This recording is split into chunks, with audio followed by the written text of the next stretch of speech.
Welcome to Healing Your Families.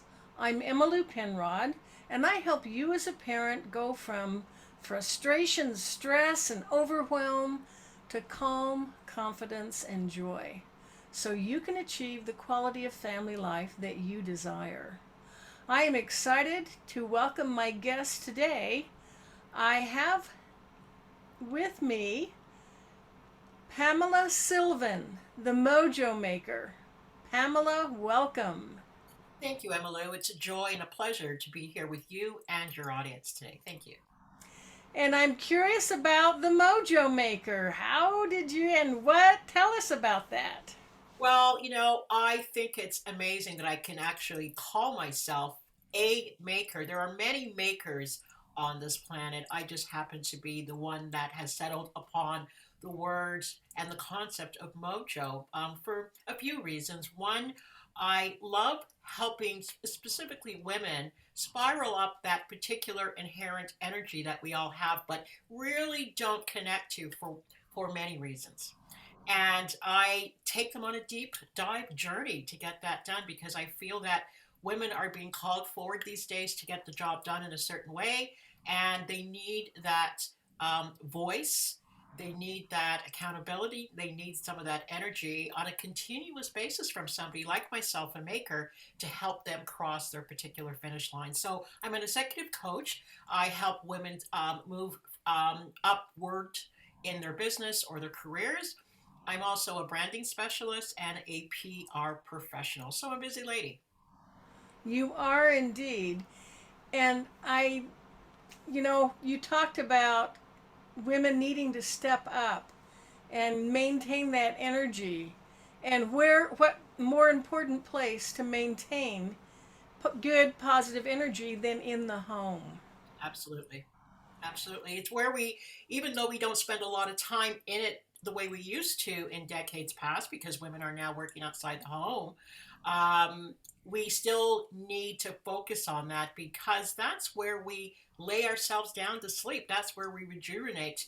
If things are going well, that's where we eat and socialize with others as well as our family. So we need to take particular care about our environment. A lot of people don't focus in on these particular places. They move through things. They have blinders on about the place they call home. This is the first place that is home, which is our body, our temple, and then it goes outward from there, which is our home before we even hit the outside world. And it seems to me they could prevent a lot of difficulties if they took the effort to maintain positive energy in the home. Absolutely, but it's not something that we were ever really trained to do. The most that we were ever trained to do is clean things, make sure our home is clean. And even that has just been sort of a surface thing. We do a deep clean once a year. When springtime comes, it's a cultural norm to do that. And for the rest of the time, we're just making sure we're not tripping over the particulars of everyday living. Yes, exactly. And I know when I walk into someone else's home, I can feel the energy. I can tell if there's harmony and love and respect in the home or if there's tension. Absolutely. Energy that we're talking about here today, Emily, is a visceral quality. It's not, this thing that we sort of throw around because it's the word of the week type of thing. It's an actual thing that we can feel. It's malleable. What we can't see it, of course, but we can feel it because it resonates all around us. And most people, again, don't have the eyes for it or the feel for it. So they assume that, oh, it's a bad day. I just feel weird. I'm off. They say all of these words, but they don't have the language of energy to direct it in a particular way for themselves and or those that they live with. And I think I'd like to establish that while this may sound like it's going to be hard, that people may view their home as where they can just crash, where they can finally have some downtime. But in fact, this would give them more energy. Isn't that how it works? Absolutely. I don't know about anybody else, but after being away, during a long day away from home or even vacation, I look forward to coming home and closing my door and just doing my thing. But nothing is more distracting than walking into a space and it's chaotic.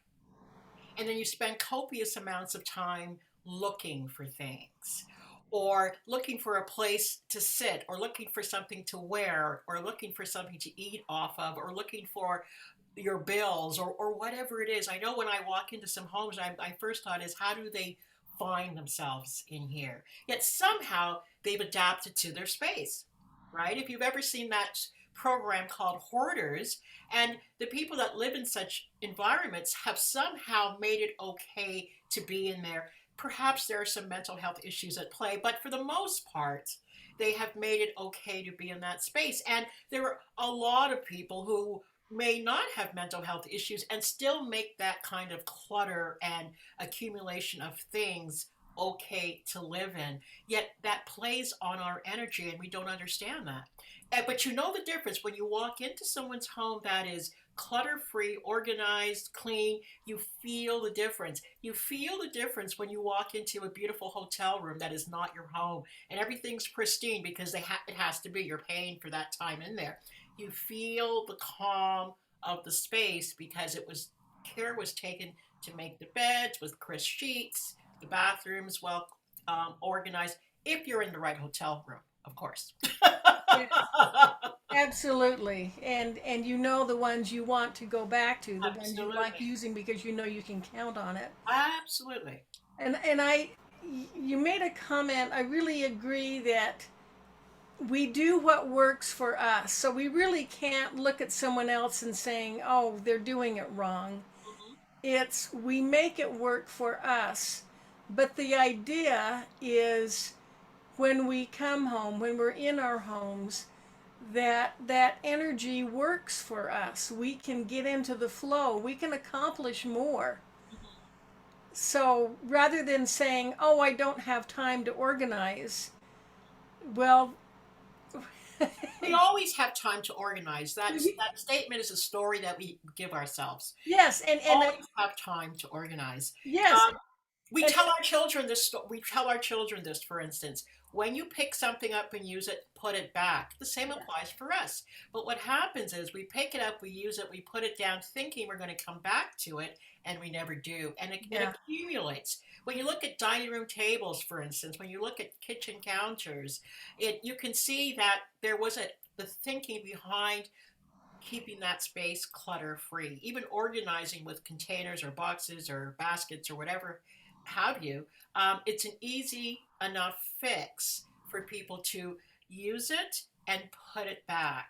I had to train myself in my kitchen to do that. I use the kitchen scissors, okay, back it goes. So I can find it easily the So next time. ironically, it's that we we don't have time to not organize. We lose time. Yes, we are choosing not to Yeah. do it either through habit, and then we think, well, I'll figure it out later. But all we're doing is pushing off the task and the anxiety and the stress to your future self.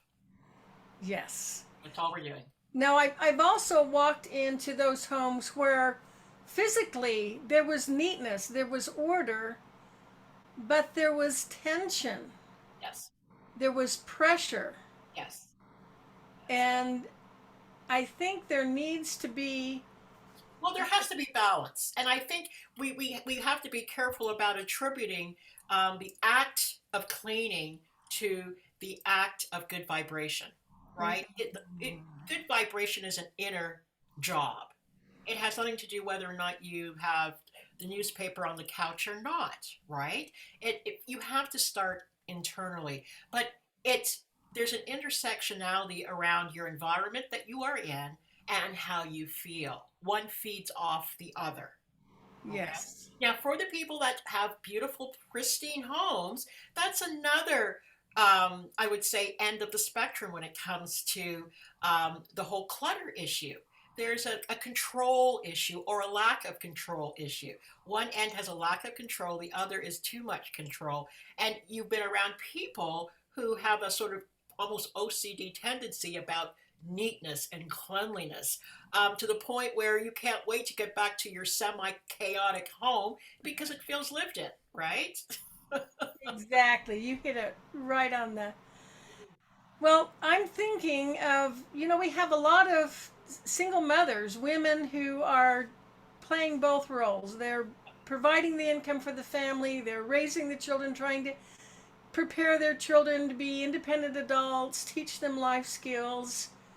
And they're the ones that really need this positive energy. They're the ones that they have enough obstacles and challenges. They need that flow. Absolutely. You know, it all depends on the age of the family, for instance. One of the things I've become cognizant of is, if the child is old enough, it understands that energetic feeling of a non chaotic space. Because children, I've noticed children will make comment about somebody else's house, their friend's house, how their friend's house was this or their friend's house was that. So they notice things. We don't give them enough credit for noticing these kinds of things. So it's having that conversation with the family. Everybody gets on board. It's not that they have to be neat freaks or anything, but ask them, what type of space would you like to live in?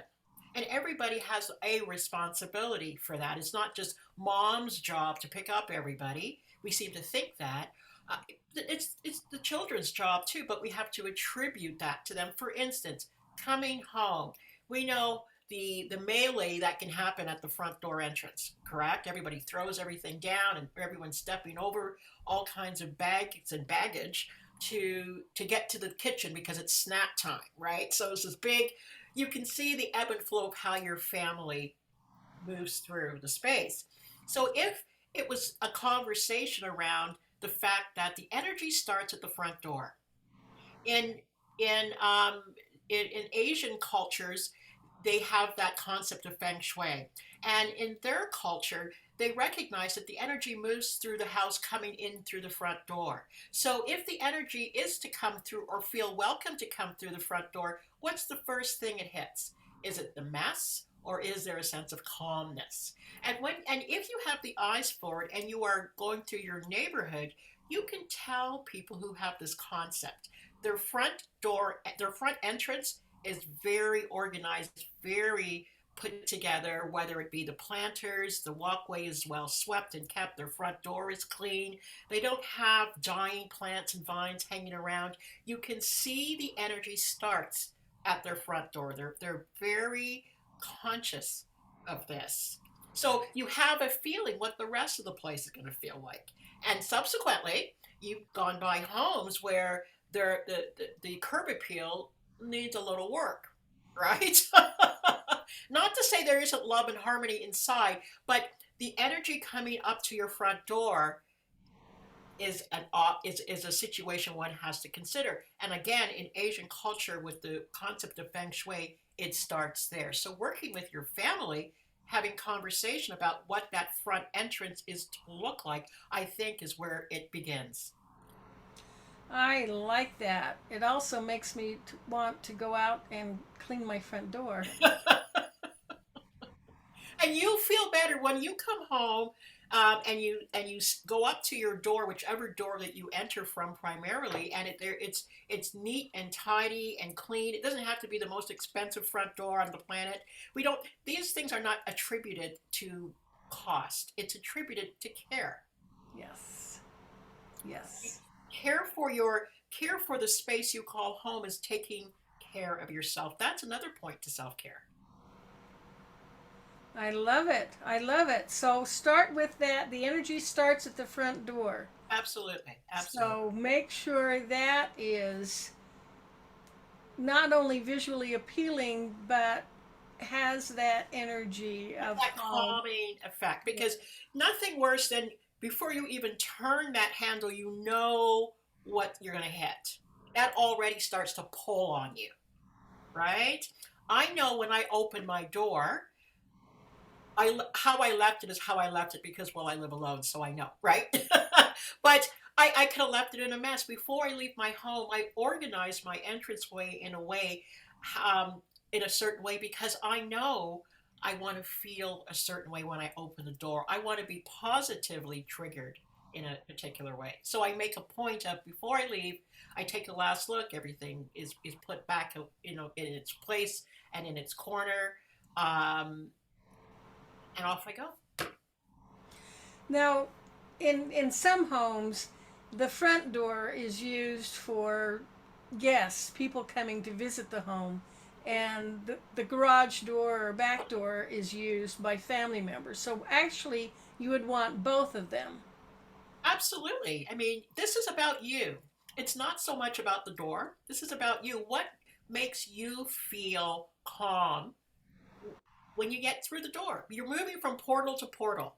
Moving through doors are moving through portals. When you come into this new portal called your back door or your mudroom or your side door or whatever you want to call that, what is the energy you hope to engage with? Is it more chaos and boots tumbling all over the place and you're trying to balance through the mess? Or do you just want a clear pathway to wherever it is you're headed? Right? Whether you live alone or you have 10 other people in the house, the conversation should be the same. All right. Now, what else to raise the energy? We all have those off days, days when Yeah. we struggle to get out of bed and believe that we're capable of doing anything worthwhile. Mm-hmm. Yes, and then we have those days that we're not. And we all have those days. I mean, as much as I lead these kinds of empowering conversations with people, I have my days. Yesterday was one of them. But in order for me to pull myself back, first of all, I give myself a break. I'm a human being. I'm not Superwoman. Yes, I'm the Mojo Maker, and all that means is I know how to pull myself out of it. That's all, right? Once I fall in. But having the tools of understanding about what's going on with your energy is the first thing to do. This is about awareness. This whole conversation is about awareness. Do you see, right? And if you see, what are you prepared to do about it? Is it okay? Then make it okay, right? But in your deepest heart of hearts, it's not okay because you're not feeling uplifted. So make sure, like I said, we started in the conversation about entranceways. When you move through the rest of your house, is it clean? Give your house a deep clean once a week. If you can afford to, pay somebody for a half a day's work to help you every once or twice a month to get into the bathrooms and the kitchen where the biggest mess seems to be, or get the laundry organized. Then start bringing in some things that are appealing. Maybe once a week or once every 10 days, buy yourself a nice little bunch of fresh flowers, right? That brings in some joy. Anything natural helps bring in the joy. When's the last time the windows and the walls were washed? Right? A lot of our energy and dust and cobwebs and everything are just stuck there, and we have no idea about how that pulls on energy as well. It's not something we consider, oh, well, I'm going home, there's probably 5 cobwebs I need to deal with. You don't think that, but you feel it. When you do a deep clean on your home or you pay someone else to deep clean your home and you walk back into that space, tell me you don't feel the difference. Your eye sees it, and it affects the rest of you, right? Yes. So the cleaning, not to be obsessive about it, but use. I mean, now we're talking about environmental friendly products. If that is something you want to invest in, fine. If not, good old soap and water. I throw a little bit of lemon and vinegar in there to for that sort of fresh smell, and wash floors, wipe down walls, my blinds. I dust the drapery. I get all that stuff that sticks to those surfaces. And when you move all of that dirt and grime away, it's things start to lift. We are burdened down with dust. We are burdened down with grime, and energy stick to things.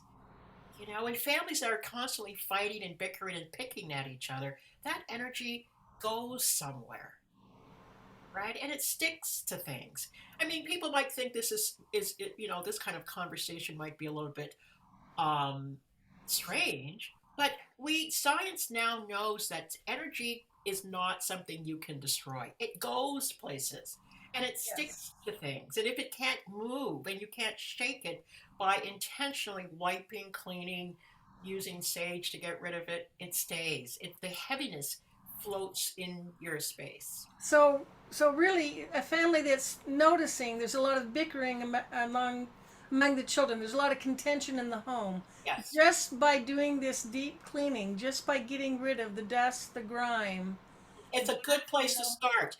If the family's fighting, there's more to it than sweeping the floor. There is a conversation and communication and maybe some counseling that is needed. But on top of that, a lot of the issue is dealt with by organizing the environment. The environment is adding to the chaos. Yes, definitely. I totally agree. You mentioned, 3 tips for getting rid of that heavy energy that could be affecting family members. Yeah. I mentioned one of them already, maybe even two, but really make a concerted effort to wipe down surfaces where you can get to, right? I have this process of sweeping down my walls. I use this very loose broom and I sweep the walls. Now, to look at the walls doesn't seem like anything's going on there, but once you start, all of a sudden you see this stuff coming down from your walls. It's like when you cook, the smoke attaches to the walls, and that in turn has other things sticking to your wall. So when you start wiping down the wall, you look at the water, oh my gosh, it's almost embarrassing that you were living on top of this. But we can't see it Yeah. the way that it's layered on everything that we own, including surfaces, tables, the floor. Oh my goodness, the floors. When you do a wash of the floor, it's pretty horrific. Yes, it is. It really is. Deep cleaning carpets. If you can get somebody, if you have wall to wall, if you can get someone to do a deep steam, that helps shift the energy.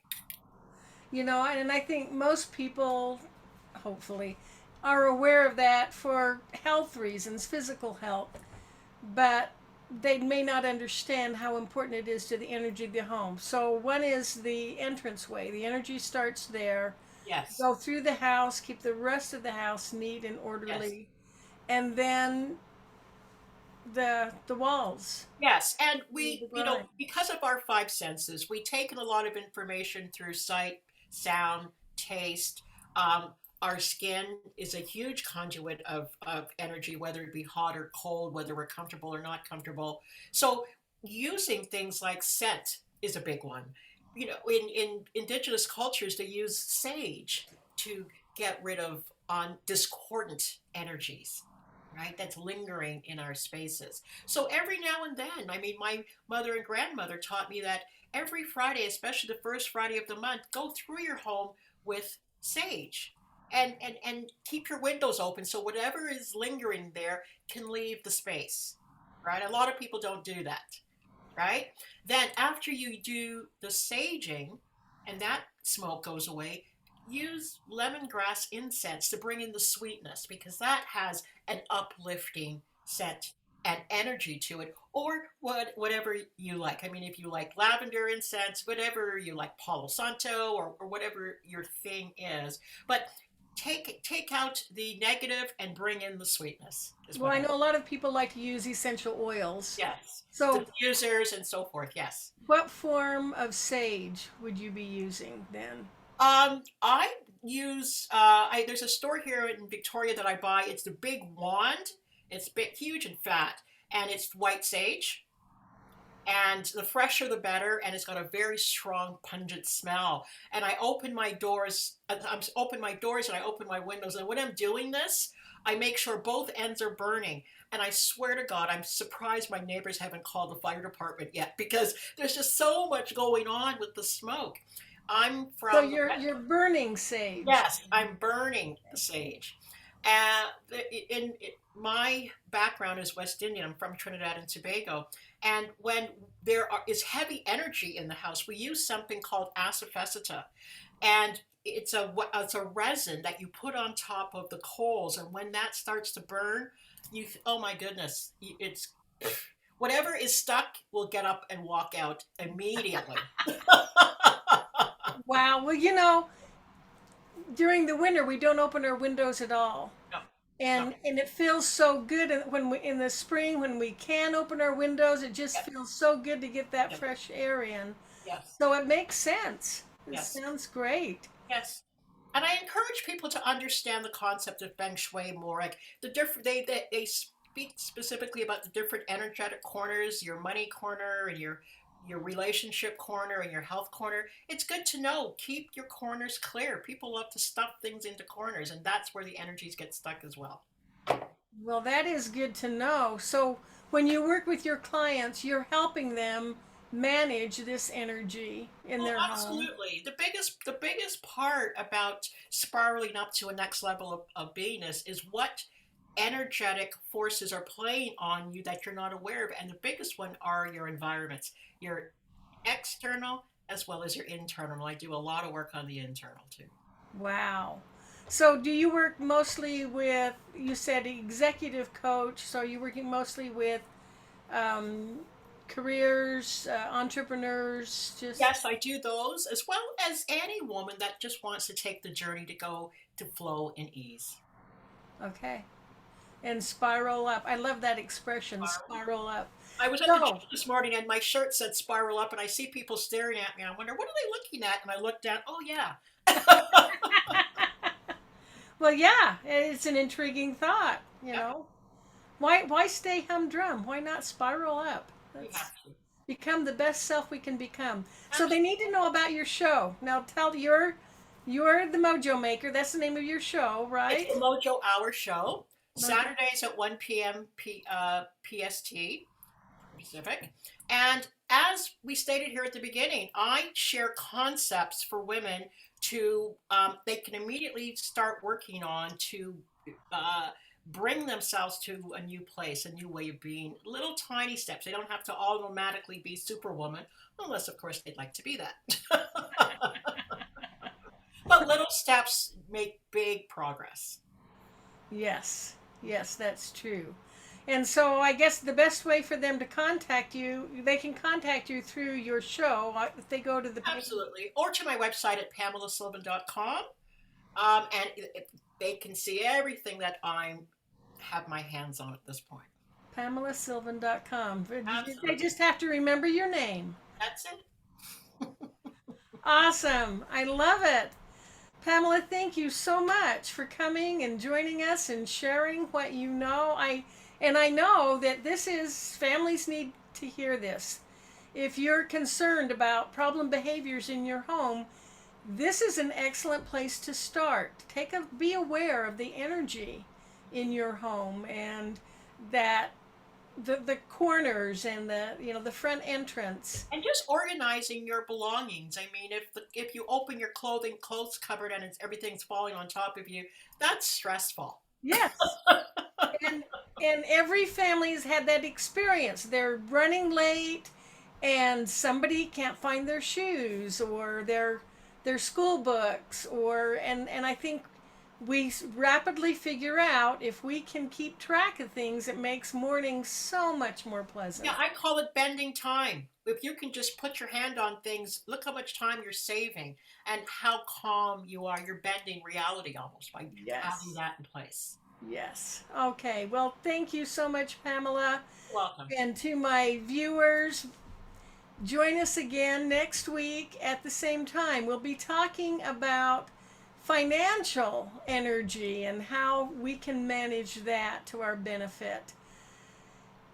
And if you would like to learn more about how you can heal and strengthen your family, go to it's just number 5 values number 4 families.com, and I have a webinar you can immediately access, watch at your convenience, that goes through 5 specific values that will in helping in strengthening your family and helping you that weighty task we have as parents to help our sweet precious little ones learn these skills, learn to believe in themselves, trust that they're capable, and grow up to be successful independent adults. Thanks for joining me.